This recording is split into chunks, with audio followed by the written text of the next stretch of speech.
नमस्कार, आप देख रहे हैं क्राइम खुलासा टाइम्स न्यूज। चलते हैं देश दुनिया की कुछ बड़ी खास खबर की तरफ।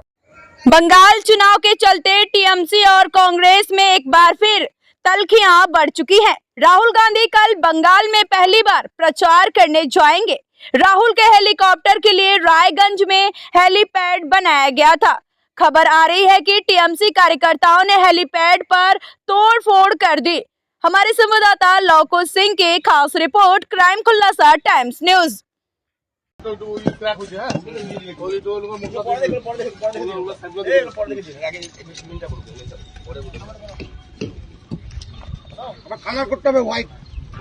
কে ভাঙাতে বললো এগুলো? সুখেন আর পঙ্কজ। কালকে রাহুল গান্ধী আসবে, আজকে তোমাদেরকে কেন মানে এরা কারা? সুখেন পঙ্কজ কারা? ওরাই বললো যে মানে এরা কারা? এটা আমি জানি না। লেবার মিস্ত্রি কাজ করে বলে যে ওখানে ইট আছে, ইট ট্রাক্টর উঠায় যে গাঁথনি করো। আচ্ছা, এনাদের বাড়ি জানো? বাড়ি চেনো? বাড়ি চিনি না, একটা বাড়ি বিন্নাবার, একটা বাড়ি হচ্ছে কি বলে আশরাফ ডিজি ওদিকে একটা। কালকে রাহুল গান্ধী আসবে, আজকে তোমাদের সকালকে বলো, তোমরা সকালে চলে আসলা। এখানে গেট খোলার জন্য কারো কাছ থেকে পারমিশন নিয়েছিলা? আমি আসিনি তো, আমার বলতে পারবো না। টিকিট খুলবো আর দিয়ে দিল। ঠিক আছে।